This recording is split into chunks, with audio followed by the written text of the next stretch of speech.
రామ్మోహన్ రావు గారు, సార్ మీరు ఎప్పుడు చెప్తూ ఉంటారు తిలా పాపం తలా పిడికెడు అని. నాకు ఆ సామెత ఇక్కడ కూడా యాప్ట్ అనిపిస్తోంది. ఎందుకంటే వాళ్ళపైన వీళ్ళు, వీళ్ళపైన వాళ్ళు, మీదే నేరం అంటే మీదే నేరం అని. ఇప్పుడు దీంట్లో అంతిమంగా బలవుతుంది ఎవరు అని అంటే యువత, నిరుద్యోగులు. ఏం చెప్తారు సార్? రోజా గారు, మీకు అట్లాగే పెద్దలు వెంకటరెడ్డి గారికి, మానవతరాయ్ గారికి, దత్తాత్రేయ గారికి, అలాగే రాజనేష్ ప్రేక్షకులకు నమస్కారం.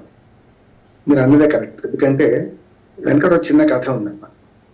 చుట్టపోడు అంటే మురికి చుట్టాన్ని వదిలించుకోవాలంటే భార్యాభర్తలు పంచాయతీ పెట్టుకుంటారు, ఉత్పత్తి పంచాయతీ పెట్టి మురికి చుట్టాన్ని బయటకు పంపిస్తారు. వీళ్ళే పంచాయతీ పెట్టుకుంటారు, నాకేం అన్నం పెడతారు, బయటకు ఇస్తారు. కొద్దిసేపటికి ఇద్దరు కౌగులించుకొని అబ్బా వాడిని ఎలా పెట్టినాం చుట్టాన్ని అనుకుంటారు. అనుకున్నాక ఆ చుట్టం కూడా మళ్ళీ వస్తాడు ఒకటి తలుపు కొట్టి. వీళ్ళు ఆశ్చర్యపోతారు, మీరు ఉత్తుత్తి పంచాయతీ పెట్టుకుంటే నాకు తెలుసు, నేను ఉత్తుత్తిగానే పోయి వచ్చినా మళ్ళీ వచ్చినా అన్నం పెట్టండి అంటారు. అట్లా ఉన్న పరిస్థితి. వీళ్ళు ఉత్తుత్తి పంచాయతీ ఎవరి కోసం పెట్టుకుంటారు? 3 పార్టీలు ఎవరి వాళ్ళే, ఎక్కడా కూడా సమస్య లేదు. కానీ వీళ్ళు ఎవరి కోసం పెట్టుకుంటారంటే ప్రజలను ఫుల్ చేస్తున్నారు అంటున్నా, స్పష్టంగా చెప్తున్నా. నేను వారి మీద గౌరవం ఉంది, పార్టీల మీద. కానీ ఒక మాట గాంధీ గారు ఒక పెద్ద మాట చెప్పారు, యువత, విద్యార్థులు కానీ యువత అన్నట్టు తొందరగా మోసపోతారట, తొందరగా ఆవేశపడతారట. అది వాళ్ళ యూనివర్సిటీ విద్యార్థుల విషయంలో స్పష్టంగా మనకు అర్థమవుతుంది. వాళ్ళు యూనివర్సిటీ ఎక్కడుంది రాజా గారు?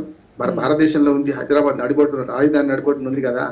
దానికి పోయి వస్తే విజయ గర్వంతో ఏదో దసరా పండుగ నాడు కదా జమ్మికి పోయి వచ్చినోడు ఏది పెద్ద మన ఏమంటారు సాధించినట్టు చేసి మంగళారతో తీసుకున్నట్టు ఇక్కడికి పోయి వచ్చుడే పెద్ద గొప్ప అనే మాటలు ఎందుకు మాట్లాడుతూ నాకు ఇప్పటికీ అర్థం కావట్లేదు.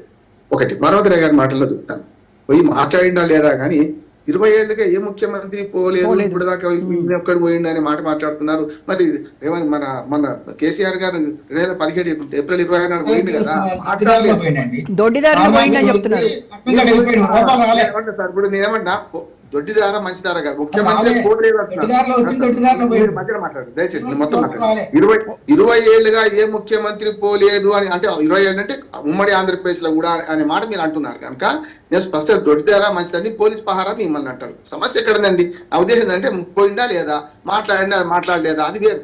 నేనేమంటున్నానంటే ఆనాడు రాష్ట్రపతి మోడీ పోయిందా పోలేదా అబద్ధాలు చెప్తున్నా. నెంబర్ 1. రెండో చెప్తాను, ఇక్కడ విద్యార్థులు మనకు ముఖ్యంగా ఉద్యోగులు దీని మీదే మాట్లాడుతున్నారు, యూనివర్సిటీ విద్యార్థుల మీద మాట్లాడతారు. మొత్తం 3 హామీలు ఇచ్చారు, 3 డిక్లరేషన్లు ఇచ్చారు కాంగ్రెస్ పార్టీ. మొట్టమొదటిదేమో వరంగల్లో రైతు డిక్లరేషన్. రైతు డిక్లరేషన్ ఏమన్నా ఒక్కటి అమలైందా? రెండోది ప్రియాంక గాంధీ గారు సరూర్ నగర్ లో నిరుద్యోగ భృతి ఇస్తాము, 4,000 రూపాయలు ఇస్తామని ప్రకటించారు. మరి నిరుద్యోగ భృతి గురించి ఎందుకు వస్తలేదు మాటలు? అట్లా కామారెడ్డి డిక్లరేషన్, ఈ 3 ఉన్నాయి. ఈ 3 ఎంతవరకు అమలైంది మన అందరికి తెలుసు. ఇక ఇక్కడికే ఉద్యోగాల సంగతి చెప్తాను. చాలా మంది రాజకీయ పార్టీలు మోసం చేసేది ఏంటంటే అక్కడ 2 లక్షల ఉద్యోగం అన్నా, ఇక్కడ 2 లక్షలు, అక్కడ 2 కోట్ల అన్నా కూడా ప్రభుత్వం ఇందుకు వెంకటరెడ్డి గారు క్లియర్ చేసిండు. ఉద్యోగం అంటే ప్రభుత్వ ఉద్యోగం అంటే అంతకన్నా ఫూలిష్నెస్ ఇంకోటి ఏం లేదనుకున్నా నేను. ఇవాళ భారతదేశం మొత్తంలోనే 3,20,00,000 మంది మాత్రమే ప్రభుత్వ రంగంలో పనిచేస్తున్న వాళ్ళు ఉన్నారు. వాళ్ళు మహా అయితే సంవత్సరానికి 15 లక్షలు రిటైర్ అవుతుంటారు, కొత్త వాళ్ళు వస్తుంటారు, అంతే తప్ప ఈ ఉద్యోగాలు మారా. ఇంకొకటి కూడా చెప్తాను, ఆర్టిఫిషియల్ ఇంటెలిజెన్స్ వచ్చినాక రోజా గారు ఉద్యోగాలు ప్రభుత్వం తక్కువ అయితే ఎక్కువగా పెరగవు, ఇక ముందు పెరిగే 3 కోట్లకే పరిమితం అవుతారు అంటున్నారు. 3 కోట్ల ఉద్యోగాలు ప్రభుత్వ రంగంలో ఉంటే 30 కోట్ల ఉద్యోగాలు ప్రామిస్ చేస్తున్నారు కదా. ఇంకొక మాట, ఇప్పుడు మనకు ఏదైతే మన కేసీఆర్ గారు ఉన్నారో ఆనాడు ఇంకో 10 ఏళ్ళు మాదే అని అపాయింట్మెంట్ లెటర్లు ఇచ్చే దగ్గర కూడా కొంత ఆగింది. అది ఏ రకంగా ఆగినా కూడా ఆగినట్టే లెక్క కదా. దాన్ని వీళ్ళు ఇచ్చారు. నేను 54,000 దత్తాత్రేయ గారు చెప్పారు కదా, దాన్ని పూర్తిగా ఎక్కువ ఇస్తాను. 54,000 ఉద్యోగులు పాతవైన కొత్తవైన ప్రభుత్వాలు శాశ్వతం కదా.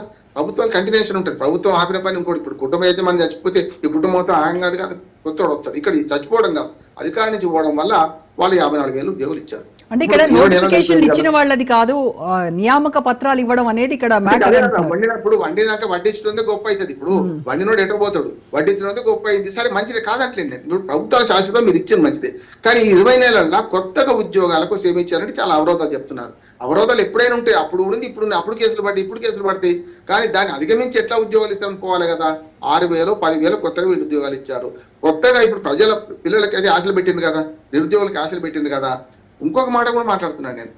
ఏ సభ అయినా రేవంత్ రెడ్డి గారు నేను అయితే చాలా గౌరవం ఉంది. వాళ్ళు మొట్టమొదటిసారి ఆయన గెలుస్తున్న రిజల్ట్స్ వస్తున్నప్పుడే నేను అసదుద్దీన్ ఓవైసీతో మాట్లాడతా, కిషన్ రెడ్డి గారితో మాట్లాడతా, మాజీ ముఖ్యమంత్రి పెద్దలు ఆయనతో మాట్లాడతా, సమన్వయం పాటిస్తా, మంచిగా చేస్తానని ఒప్పుకుంటున్నాను. కానీ 20 నెలలుగా ఏ చిన్న సమావేశం ఆవుకథ చెప్తున్నాడు రేవంత్ రెడ్డి గారు అంటున్నాడు. ఆవుకథ ఎట్లా అంటే ఏ సమావేశం కానీ కేసీఆర్ తిట్టడంగా ఒక మాట్లాడలేదంటున్నాను నేను. ఆయన కేసీఆర్ని సమర్థిస్తలేను, ఆయన చేసిన తప్పులు ఉండొచ్చు, కానీ మాట్లాడితే ఇవాళ ఉస్మానియా యూనివర్సిటీలో కూడా ఫామ్ హౌస్ సంగతి ఏంది, ఏనుగులు ఏంది, సింహాలు ఏంది, అక్కడ మాట్లాడాల్సిన మాట్లాడినా అవసరమా? అంటే ఎందుకు వస్తుంది ఇది అంటే మీరు చెప్తున్న ఎన్ని రోజులు కూడా శత్రువుని మీరు తిడతారో, శత్రునామ జపం చేస్తారో ఖచ్చితంగా శత్రువు గెలుస్తాడు అంటారు. మీరు శత్రునామ జపం చేస్తున్నారు. అందుకని హిరణ్యకశిపుడు మంచి సినిమా వచ్చింది కదా ఈ మధ్యన. ఎవరైనా మనకు విష్ణువుకు వ్యతిరేకంగా ఏ రాక్షసుడు వచ్చినా విష్ణునామం ప్రజలు చేసాడు. ఇదే ఉన్నది. రేవంత్ రెడ్డి గారికి మంచిగా ఆయన పైన చేసుకుంటూ పోతే లాభం మంచిదే కదా. మన కేసీఆర్ భజన ఎందుకు చేస్తున్నాడు? కేసీఆర్ వ్యతిరేకంగా మాట్లాడడానికి కేసీఆర్ గారికి ఇంకెక్కువ విలువ తెస్తున్నాడు నేను అంటున్నాడు. ఆవు కథ చెప్తున్నాడు. ఎక్కడ ఏ మీటింగ్ పిల్లలు చిన్న పిల్లల మీటింగ్ లో కేసీఆర్ తిడతాడు, వాళ్ళ పెద్ద పిల్లల మీటింగ్ లో కేసీఆర్ తిడతాడు. ఎందుకు అంటున్నా? పోయిండు ఇంట్లో కూర్చున్నాడు, ఆయన బాగా ఆయన ఉంటాడు, వస్తాడా రాడా తర్వాత సంగతి. కానీ ఇప్పుడు కేసీఆర్ ఎజెండాగా వాళ్ళు మాట్లాడతారు, కానీ వాళ్ళ నేతలు మాత్రము బీఆర్ఎస్ 4 ముక్కలైంది, రాజకీయ ముఖ చిత్రంలో ఇక బీఆర్ఎస్ కనుమరుగైనట్టే అని చెప్పేసి మాట్లాడుతున్నారు. మరి అంత కనుమరుగయ్యే పార్టీకి అంత హైప్ ఇవ్వడం ఎందుకు? ఆ నాయకుల్ని చేసిన పొరపాటు ఇదేమ్మా. బండి ఎవడు గుండె ఎవడు అంటాడు, చూసింది కదా. ప్రహ్లాదుని హిరణ్యకశిపుడు రే నీ శ్రీహరి ఎక్కడరా అంటాడు. అంటే ఈ స్తంభాన్ని చూపగలవా అంటాడు. అట్లా ఏమైంది? బండి గెండేవాడు అని మాట్లాడినవాడు. కాంగ్రెస్ పార్టీ మునిగిపోయింది, కాంగ్రెస్ పార్టీ ఎక్కడిదే అన్నాడు కదా. మరి వాళ్ళ ముందుకు వచ్చిందా, అధికారంలోకి వచ్చిందా రాలేదా? ఏ పార్టీ కూడా ఒక అస్తిత్వం కోల్పోయి మొత్తం లేకుండా కాదు, కొన్నిసార్లు అవుతుంది.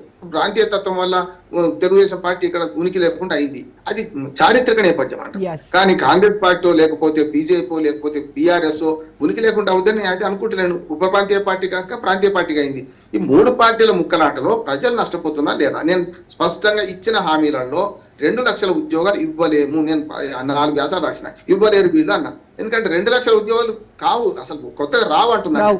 గతంలో తెలంగాణ ఉద్యమంలో మొత్తం తెలంగాణ వాళ్ళకి ఉద్యోగాలు వస్తే ఇంటికో ఉద్యోగం అన్న మాట అంది తప్ప 2 లక్షల ఉద్యోగాలు మీరు ఇవ్వలేరు. నేను చెప్తున్నా, స్పష్టంగా చెప్తున్నా సార్. ఒక మాట, 3 ఏళ్ళు ఆ రిటైర్మెంట్ తర్వాత, ఇప్పుడు 3 ఏళ్ళు పెంచిన కదా రిటైర్మెంట్ ఏజ్, పెంచిన తర్వాత ఇవాళ ఖాళీల సంగతి ఏంది? వీటి గురించి ఏమైనా లెక్క ఉందా? నేను ఒక మాట చెప్తున్నా. ఒక మీటింగ్ పోయేటప్పుడు ముఖ్యమంత్రి స్థాయి ఆయన ఏం చేయాలంటే, అక్కడ సమస్యలు ఏమున్నాయి, ఆ సమస్యల పట్ల నేను స్పందించగలుగుతానా, ఆ సమస్యలు తీర్చగలుగుతానా అని పోవాలి. ఇంతకుముందు వెంకటరెడ్డి గారి ప్రశ్న నేను కూడా అడుగుతున్నాను. అక్కడ ఇప్పుడు చెప్పారు వెంకటరెడ్డి గారు లెక్క తిరిగి చెప్పారు. నాకు తులసిరెడ్డి గారి జ్ఞాపకం ద్వారా చూస్తుంటే ఏంటంటే, ఇన్ని ఖాళీలు నేను చెప్తున్నాడు కదా, ఇది తెలుసుకోవడానికి పెద్ద సమస్యనా? ఏమన్నా ప్రపంచ విజ్ఞానం ఏమన్నా? ఉస్మానియా యూనివర్సిటీలో సమస్యలు ఏమున్నాయి, వాటి గురించి ప్రస్తావించి నేను పరిష్కరిస్తా అంటే పోతారా లేదా? గతంలో నేను అంటున్నా, గత భవనాలు ప్రారంభించుండని దాన్ని నేను వ్యతిరేకిస్తున్నాను. ఎవరైనా సరే, ఏ ప్రభుత్వంలో అయినా సరే కొన్ని భవనాలు మధ్యన ఉంటాయి. ఆఖరికి సర్పంచ్ కూడా పోతే రోజా గారు, కొత్త సర్పంచ్ ఏం చేస్తాడు, పాత భవనాలు ప్రారంభిస్తాడు. ఆయన మొదలు పెట్టి పూర్తి చేసిన శిలాపలక విడుతుంటది, పాత వాడేమో కష్టపడి మంజూరు చేసినవి ఉంటాయి. స్పష్టంగా చెప్తున్నాం, ఉంటాయి, దాన్ని ఎవరు కాదని లేదు. కానీ ఈ ప్రభుత్వంలో ఏమి సాధించింది 20 నెలలుగా అంటే, రైతులై చాలా ఎగ్గొట్టిండ్రు. ఇవాళ రైతు బంధు 2 విడతలు ఎగ్గొట్టిండ్రు. స్పష్టంగా చెప్తున్నాను నేను. మనకు చాలా గొప్పగా అంటున్నారు. కౌలు రైతులకు డబ్బులు ఇచ్చింది పోయింది, డబ్బులే లేదు. కళ్యాణ లక్ష్మికి తులం బంగారం పోయింది. 2500 సంగతి ఏంది? ఏది మహిళలకు? అట్లాగే స్కూటీల సంగతి ఏంది? నిరుద్యోగ వృద్ధి సంగతి ఏంది? విద్యార్థులకు చెప్తున్నాను కదా. వీటితో పాటు ఏ ఒక్క హామీ కూడా పూర్తిగా నెరవేరిందా లేదా అనే సమస్యకు వచ్చినప్పుడు ప్రజలు రేపు పొద్దున స్థానిక ప్రభుత్వాలు ఎన్నికలు వస్తున్నాయండి. నేను పార్టీ వాళ్ళని సమర్థిస్తున్నాను. మీరు గొప్ప చెప్తున్నారు కదా, అన్ని హామీలు చేసినాం, అన్ని 100% చేసినాం అంటుంటే ఇవన్నీ ఉంటాయి కాదంటలే. నేను ఈ లెక్క తేలుస్తారు ప్రజలు, స్థానిక సంస్థల్లోనే ఈ లెక్కలన్నీ తేలుస్తారు ప్రజలు అంటారు. రైట్ అండి, ఓకే. ప్రజలు కరుగాచి బాధ పెడతారు.